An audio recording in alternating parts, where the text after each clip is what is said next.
Nigma masora chama zigi meka nyamada kanyeshi njabara numo wala safa muya bise sora ufe sheri flate be bonanga kuna funi na mimbi wala like auye malikunga ani jemfa wale ukunga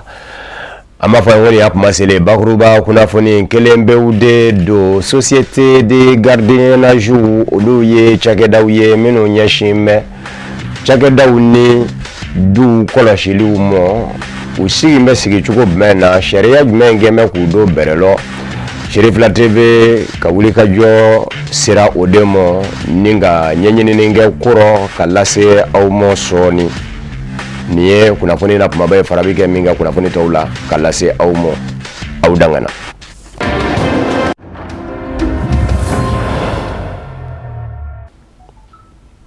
Société de gardiennage chagedau do kenyere chagedau minu nzigi mesinga bi ka chagedau lakana ani minu mena magobise ka se umo ka dema ya lakana ni kamo samena 190 era de jien dira sharia fe momo akademi nunye ka chageda nzigi ukase ka sigi nga ufone biche chageda nunu zebe koro chayara munde ato mobe ka giringa ke chageda nunu nzigi lila singa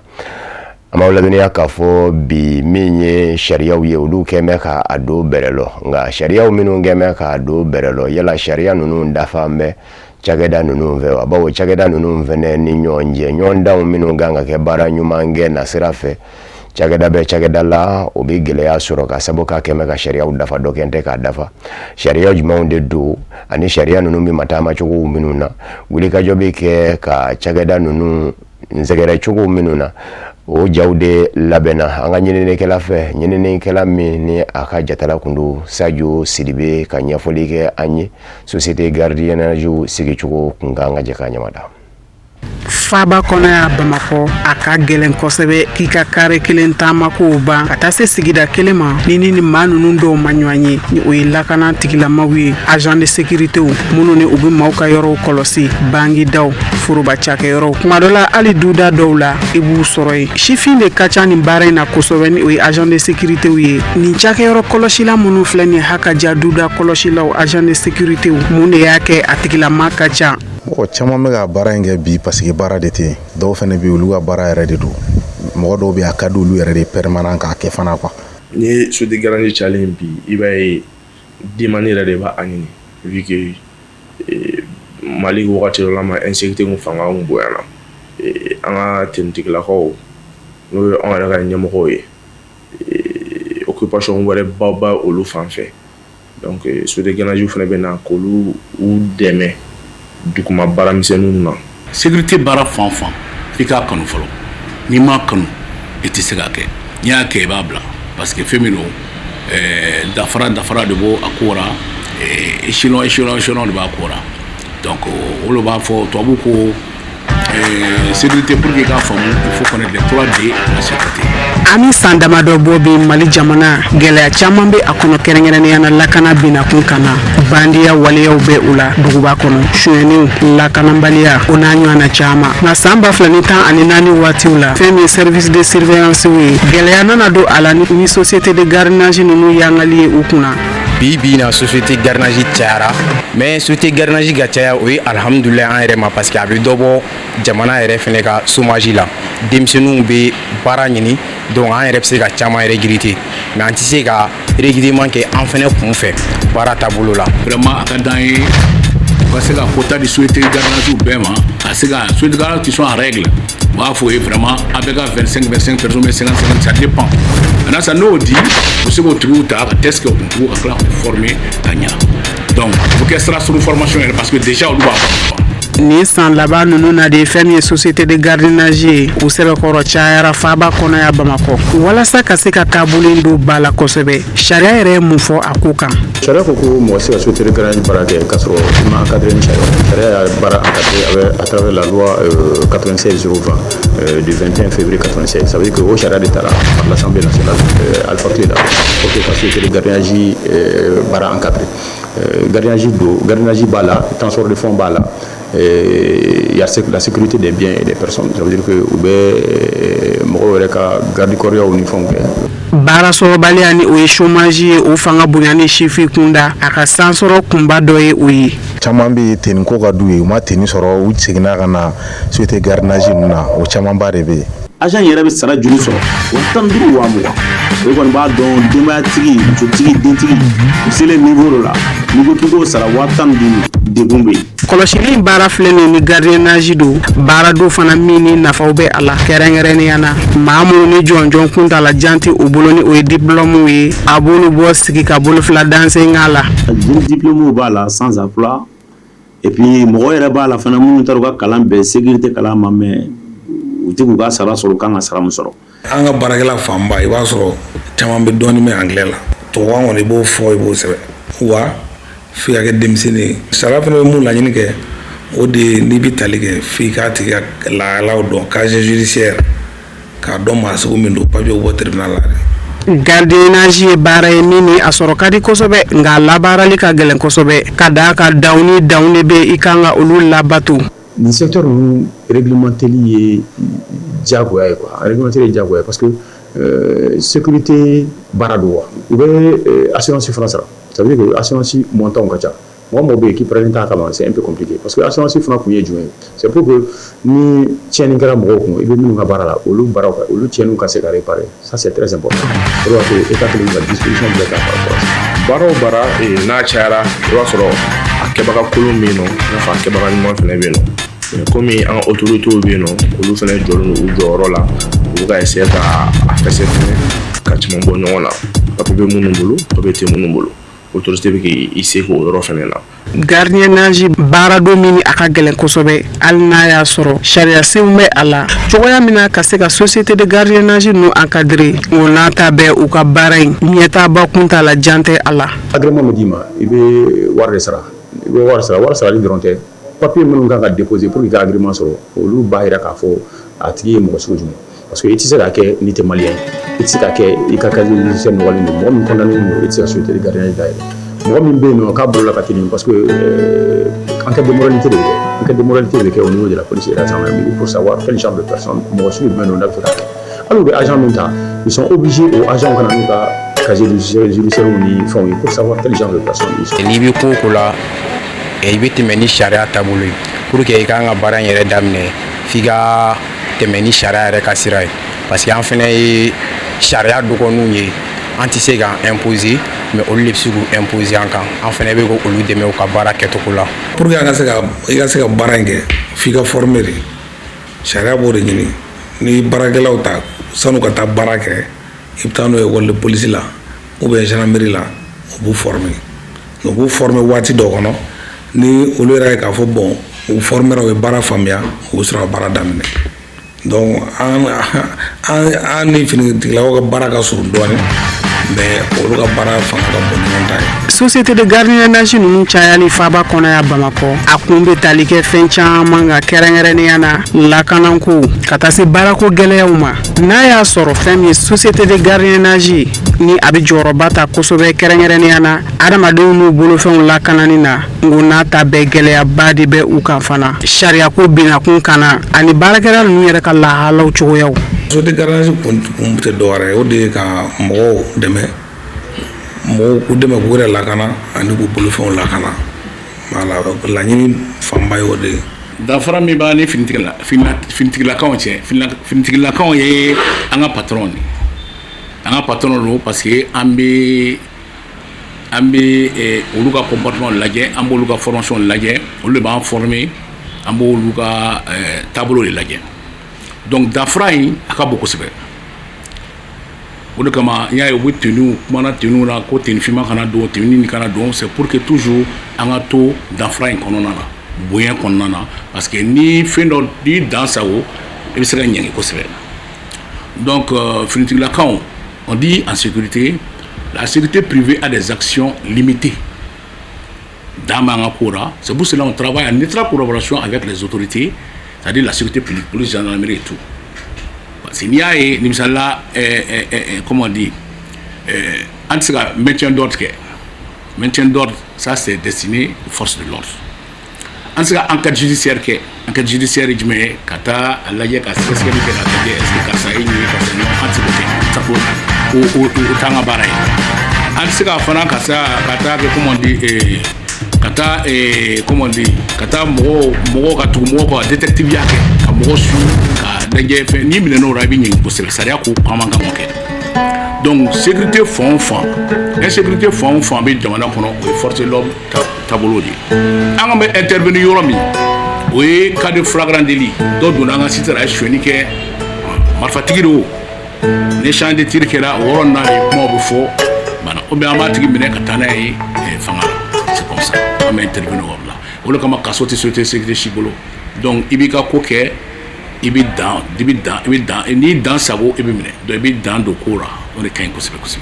aw bɛɛ lajɛlen ka dɔn k'a fɔ ko nin baara in o ye gardiennage ye ni ye gardiennage yɛrɛ ta k'a lajɛ Mali jamana kɔnɔ u ka baara cogoya bɛ dépend u yɛrɛ ka kɛtaw ani fana sariyasen mun ni olu bɛ nin baara in kofɔ a sabatili ko ɲumanya siraw kan wa baara do fana min ni a nafa ka bon kosɛbɛ maa minnu ni u bɛ baara kɛ ɲɔgɔn fɛ ni o ye client ye ka taa se u yɛrɛw ma. ne wunye Sadio Sidibe ka nyenyeneni nyemi kumakan lasera awmo Fatoumata Kanefe kada utlo ka kafo ka beni dimashi mekalotle sabanye bangone jangene bugu centre de santé Cherifla Kenya Sula joli diba bolo daraye mi haklina bora Mali silama dina nyama ka faranyonga jaguluba au conseil islamique du Mali manyema Mali silama dina nyama ka faranyonga jaguluba groupement des spirituels musulmans du Mali manyema silama de do ansaru nyajora seyada Sherif Usman Madane Haidara ka kalande una kerengere nyana silama de meto ansara bulo faram memballa o shifina ka ananyama ba ne oye Sumaila Sidiki Traoré oye jolidi ba labe jolidi ba imbeke kalo sabade ninze indagara bonyaye kanyeshi Mali fenitigila ka umo ani mamino mene olumago biseka se jolimo oni ubiseka keshi chogomi bara nunungera kabene dimashi me kalotle sabai anga nyenene kelawu Samaira Sanogo anaka jatala Abdoulaye Sogodogo ukasora lefla Manevi kanyana maya tetani julite wa fendo mi santa te soro sugula kasangani odeye slamaya demeton ansaru shifina kaw kateme uka lada do temeto fe oyeni juldi don belebele labe ni jildi min zenasi fradama abeninke kalo saba abe jildi karamo magade sorasuma kerengere ni wati na jamana be difficulty mun kondana ambe ba kalama orla nyina ni kalona anko ambe anjeldi kadi karamogama agadi surasuma pour kakega jamana souveni ay la nyini kumbaye ode ngada adama de docteur ba fa chuma ni ayre mun soray jeli santate soro ni jeldi sa fem santate soro ni obo adi mo kelema e ba don e ni chama le sauver mo mu du ni sauver ni mo fa na to no kera jurumi ni adama de sauver mo te obarayi fana dando Ola zenasi wuli ni ganjo ni karamogo wala nyini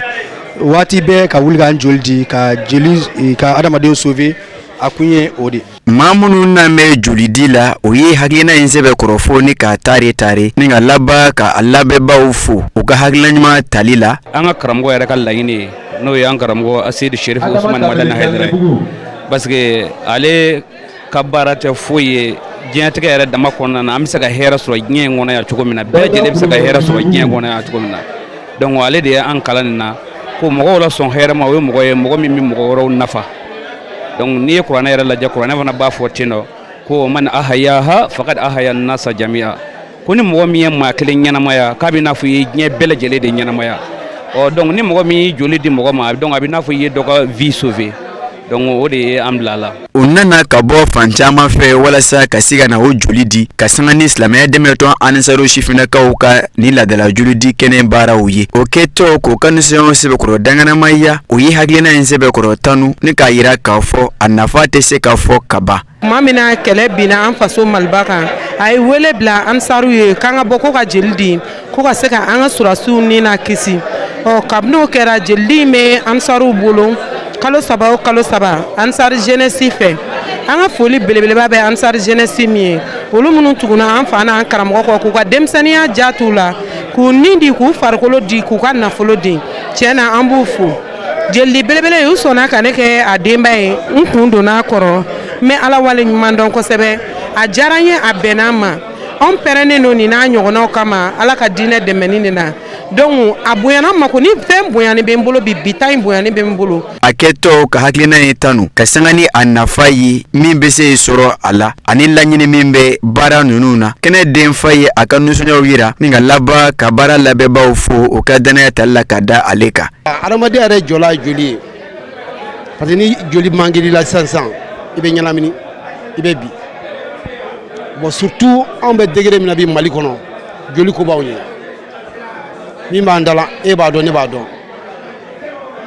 joli ko b'aw ye su ani tile waati bɛɛ lajɛlen joli ko b'an ye o y'a nafa fɔlɔ-fɔlɔ ye a filanan banabaatɔ minnu dalen don dɔw bɛna jigiya foyi t'u ye se foyi t'u ye joli in a bɛ kɛ k'olu furakɛ ni joli ko yɛrɛ a bɛ di olu ma a nafa tɛ se ka fɔ ka ban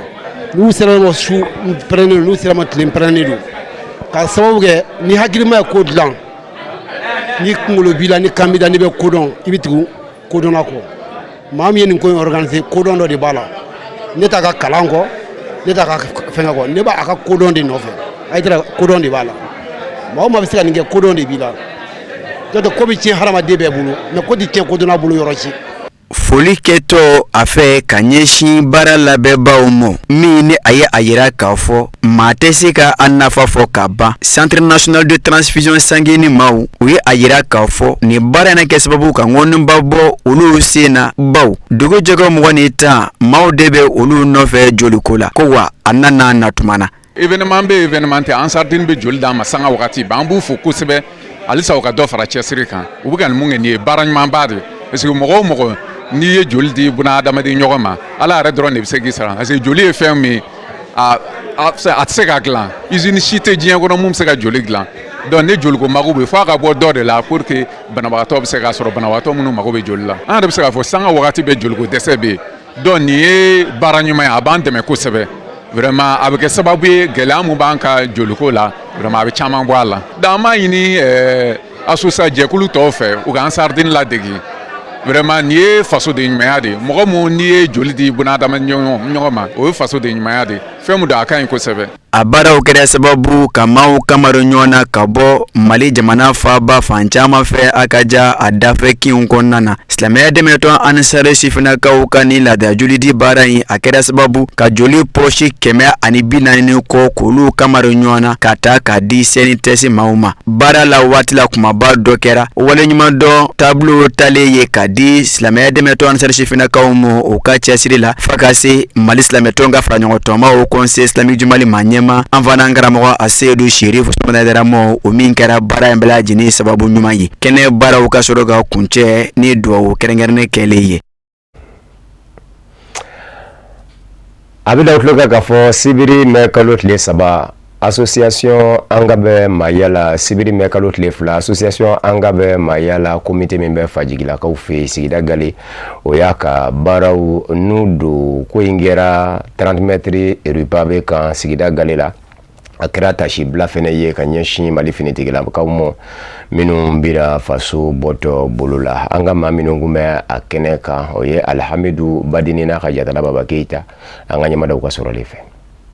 ka kɛ ni ɲɛmaaba ka kuntilenna ye an karamɔgɔ Seyid Badara Aliyu Usmane Aidara association Angabɛ Mayala bɛ ka gili don jamana kɔnɔ n'a kɔ kan bɛn ɲɔgɔn dɛmɛ ani ko to ɲɔgɔn ta la sira kan o kɛnɛ dɔ de sigilen filɛ nin ye sen kan ka kɛ ni fajigila komite olu ka lancement ye n'a baara nun don kɛra ni jamana jɔnjɔn dali ye ani sanga kelen tasibila ka ɲɛsin jamanadenw ma minnu binna ka sabuya kɛ banbaciya wale ye minnu kɛra kɔsada in na. An bɛ foli di kɛnɛ ɲɛmaabaga bɛɛ lajɛlen ma.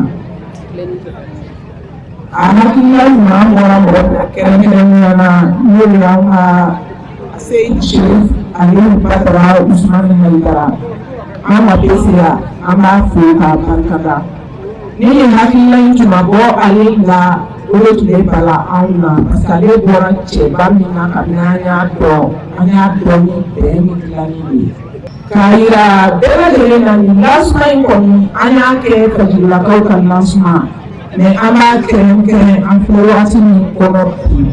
n'o ye an bɛ wagati gɛlɛman min na an ka cɛbaw minnu bɛ ka da n'an ka musobaw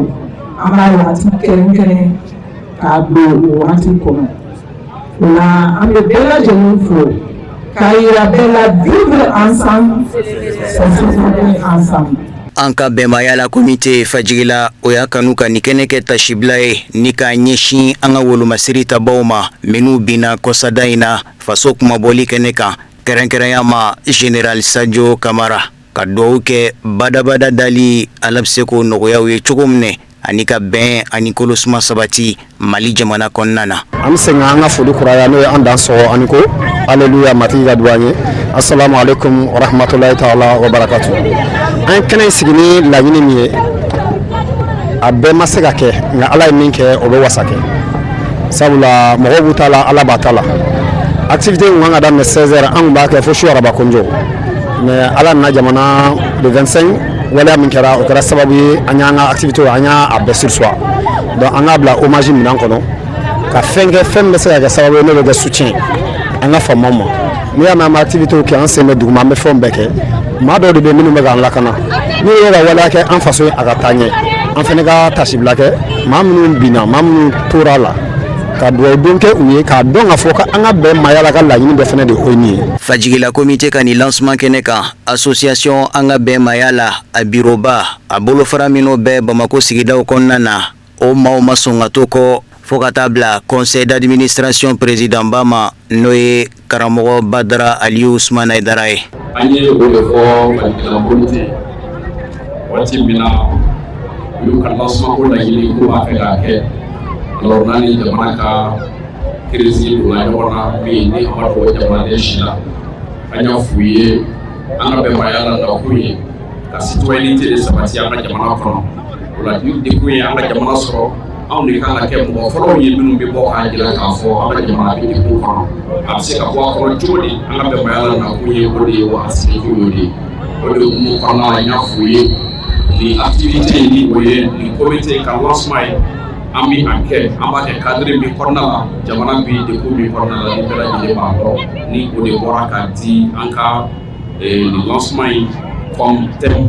min ni a kɛra hommage ye ka ɲɛsin an ka disparu bɛɛ lajɛlen ma minnu kɛra Bamakɔ yan minnu kɛra Kati ani minnu kɛra jamana fan o fan fɛ ka sanga ni nin attaque simultanée min ye ni a bɔra ka kɛ du 25 au 26 alors an bɛ dugawu don kɛ minnu fatura kɔnɔ an b'a ɲini Ala fɛ Ala ka yafa o ma minnu fatura kɔnɔ an b'a ɲini Ala fɛ Ala ka yafa o ma Ala ka saya k'u ma lafiya ye minnu banana kɔnɔ an b'a ɲini Ala fɛ Ala ka kɛnɛya di o ma lancement in an y'a dabɔ ka kɛ hommage ye ka ɲɛsin ninnu bɛɛ ma o kama an ma sɔn ka lancement in bɔ an ma a y'olu ɲɛ b'a la a baara bɛɛ kɛra cogo min na min n'a bɛ fɔ a ma ɲɛnajɛ dɔnkilidaw ani fɛn caman bɛ an bolo an y'o bɛɛ sursoir ka bɔ ko in na pour que jamanadenw k'a dɔn ni jamana binna dekun kɔnɔ anw bɛɛ lajɛlen de kan ka kɛ cɛw ye minnu b'a jira k'a fɔ jamana bɛ hukumu min kɔnɔ an faralen don jamana kan alors donc o kumana ni événement in kɔnɔna la an bɛ leçon de di a kɔnɔ activité minnu bɔra ka kɛ intervention minnu bɔra ka kɛ fo ka na se sketch minnu bɔra ka kɛ a bɛɛ lajɛlen kɛra fɛn dɔ de jamanaden ɲuman bɛɛ lajɛlen kan ka bɔ yan ni fɛn min ye alors an b'a fɔ aw ye dɔrɔn an ka fara an ka jamana autorités kan an ka jamana faamaw alors k'u dɛmɛ hali bi jamana ye a bɛ se cogo min na ka bɔ dekun kɔnɔna na jamana bɛ se cogo min na k'a yɛrɛ sɔrɔ alors an faralen o kan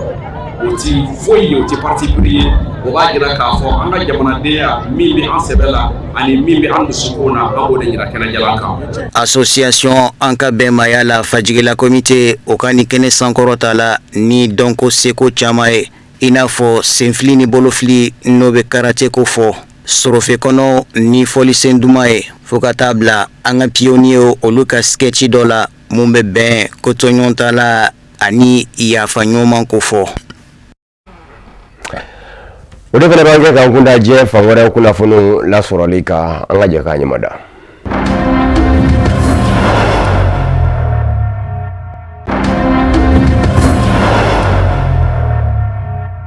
Congo Kinshasa jamana ɲamakɔrɔ Joseph Kabila kɛlen k'a mɛn ko Ameriki jamana ye a ɲangi ka sabu kɛ ko ani mamurutilenjɛkulu M23 min bɛ ka Congo Kinshasa jamana basigi tiɲɛ a faso basigi tiɲɛ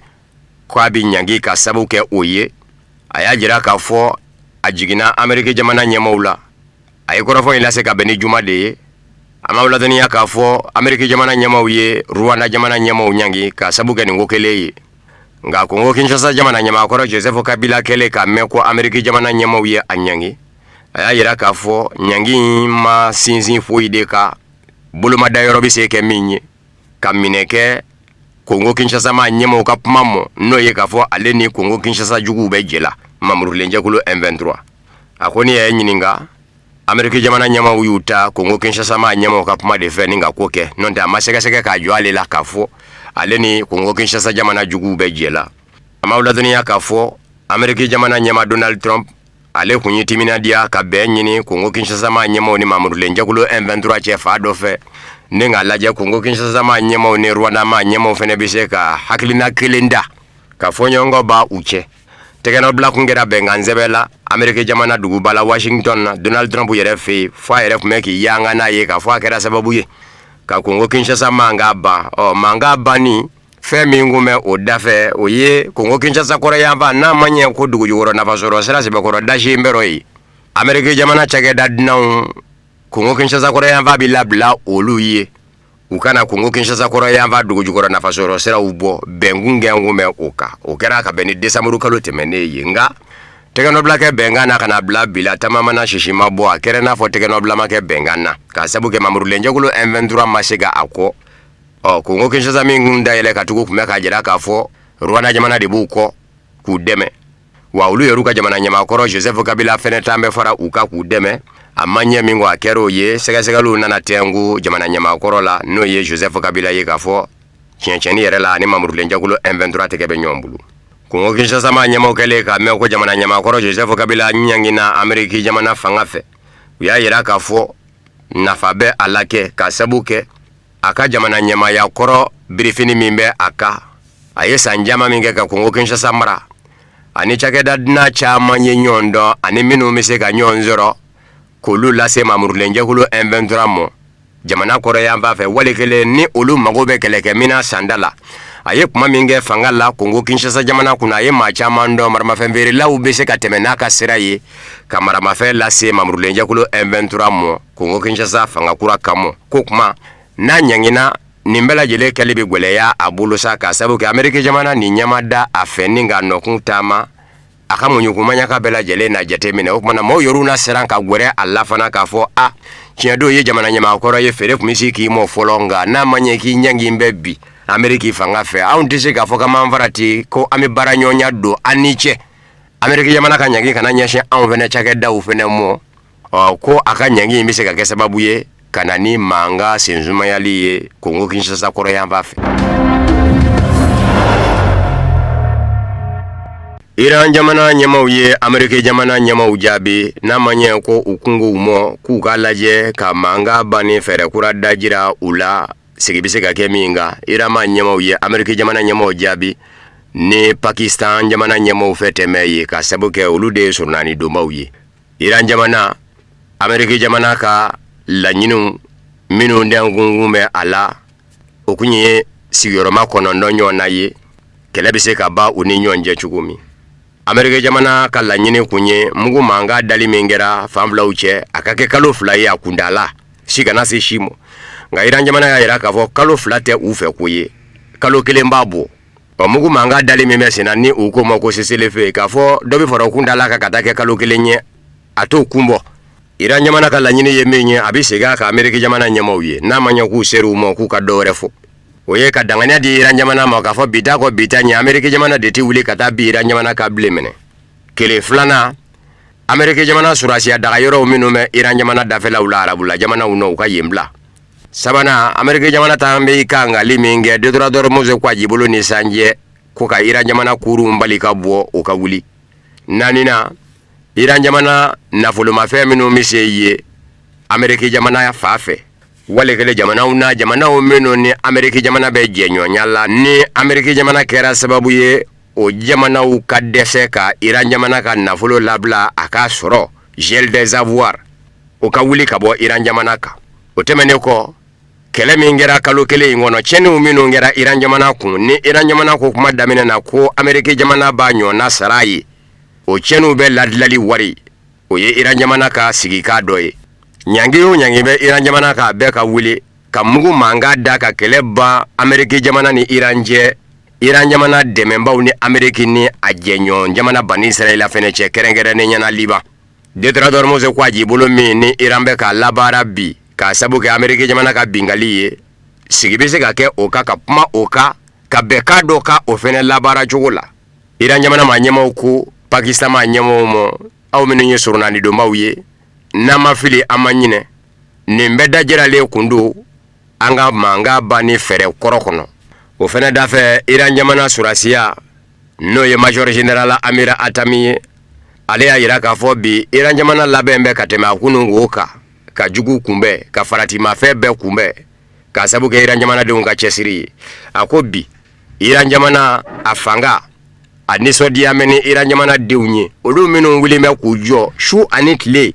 k'u sɛmɛnnen to Iran jamana diinɛ ɲɛmaaba ka hakilinaw la ni o ye Ayatollah Sayyid Mujtaba Khamenei ye k'a fɔ jugu mana bɔ fan o fan fɛ Iran jamana labɛn bɛ ka kunbɛn ko ale min ye surasiya ɲɛmaaba ye k'a kunna wolon bɛ bi. Ameriki jamana ɲɛma Donald Trump kɛlen kɔ ka Iran jamana ma ɲɛmaw ka hakilinaw lamɛn ka bɔ Pakistankaw yɔrɔ n'o ye surunani donbaw ye manga bani fɛrɛ kunga. Ameriki jamana ɲɛma Donald Trump ye a jira k'a fɔ a ka gwɛlɛ sɔn ka kɛ nin mɔ fɛ bawo Iran jamana ye fɛn minnu wɔ nin ye ni y'a ni Iran jamana ka ko kɛlen sanga kojugu kɛlen sanga k'u danfara ka bon kojugu maa min ye diɲɛ tɔɲɔ k'o ka laɲini man ka kɛ nin bɛɛ ye nin ye Ameriki jamana ɲɛma Donald Trump ka kuma ye. A ko nka a ma gafe in bɛɛ lajɛlen larawe fɔlɔ k'a kɔnɔ kuma bɛɛ si dɔn nka kabini kelen a bɛ se ka fɛn min kɔni fɔ diɲɛma ye o ye k'a fɔ min dajira la Iran jamana ma ɲɛmaw fɛ ni y'o ni Iran jamana ma ɲɛmaw ka kokolon gɛlɛw sanga diɲɛ na k'u ka ɲinini bonyana kojugu ko san 47 laban ninnu na Iran jamana ye min diɲɛ ye ɲɛnamaya ye ko Iran jamana tɛ se k'a fɔ k'a bɛ nin bɛɛ ɲini k'o bɛ sɔn ka caya Iran jamana ma a y'o de sɛbɛn k'o bila bɔlɔlɔ kan. A ma ladɔnniya k'a fɔ yanni nin kun cɛ Ameriki jamana ɲɛma kun ye a jira k'a fɔ ani Iran cɛ kɛlɛ jɔra mais kalo tile gali a ye sɛbɛnni kɛ kɛrɛnkɛrɛnnen ɲɛna ka ci wasabulon filaw ma n'o ye kɔngɛrɛ ye k'a fɔ a kun ye kɛlɛ min dabɔ ani Iran jamana cɛ février kalo tile 27 ni kalo kelen kɛlen kɔfɛ kɛlɛ la a ye mugu mankan da ani Iran cɛ ko nin ye kɛlɛ in jɔlen ye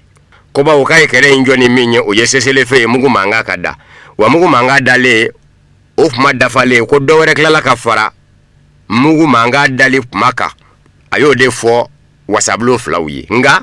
minnu zɔmin ka ja olu ko Donald Trump ka nin kuma in ka ɲɛsin wasabulon filaw ma Ameriki a bɛ ka wo dɔ de datugu cogo ɲini wo jumɛn Ameriki jamana sariya kana n'a minɛ bawo Ameriki jamana sariya n'o ye résolution de 1973 ye o kɛn bɛ ka jira k'a fɔ a ti daga jamana ɲɛmaa ye a ka kɛlɛ ɲɛsin wali jamana mɔ ni Ameriki jamana surasiw ye k'a sɔrɔ a diɲɛ ma di a mɔ wasadenw fɛ a ka kɛlɛ in kun dala ka tɛmɛ tile 60 kan o kɔrɔ ye Ameriki jamana ɲɛmaa bɛ se ka ko ta yɛrɛ to n'a ka kɛlɛ bi wali jamana dɔ kan k'a sɔrɔ a ma tɛmɛ ni wasabulon ninnu ye tile 60 kɔnɔ n'a bɔra o kɔnɔ sariya b'a nɔ minɛ ko a bɛ ko wo in de datugu cogo ɲini o de y'a to a ye sɛbɛnni kɛ ka ci kɔngɛrɛ ma n'o ye wasabulon filaw ye k'a fɔ a ni Iran cɛ kɛlɛ banna bawo kɛlɛ in daminɛ ka na se bi mɔ a tile 60 dafara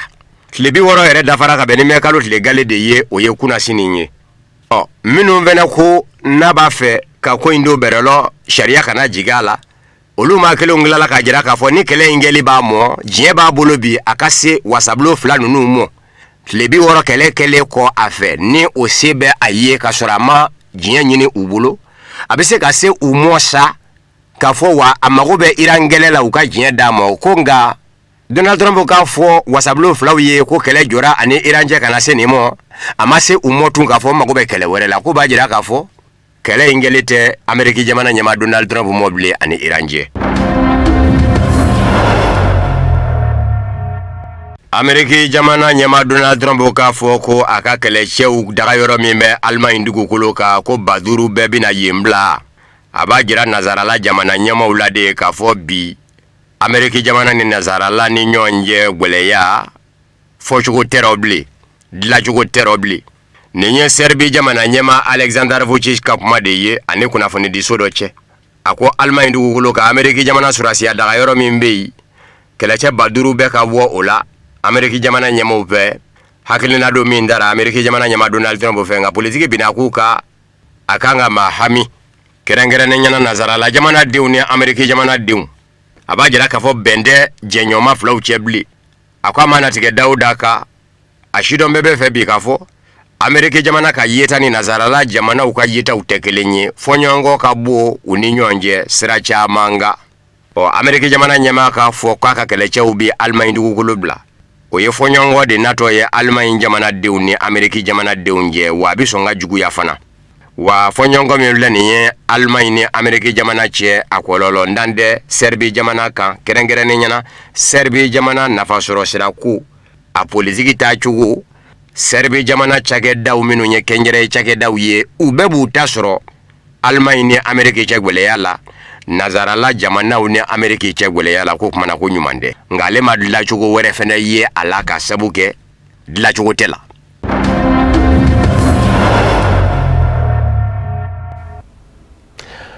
o de fɛnɛ bi dasigi bamanan ka kunnafoni la min farala ɲɔgɔn kan ka lase aw ma kunnafoni di so ɲɛmaa so fɛ ka bɛn ni kuma in ye k'aw fo ka wale ɲuman dɔn Mali kɔnɔ ani Mali kɔ kan bɛɛ jɛ kuma wɛrɛ da la ka jɛ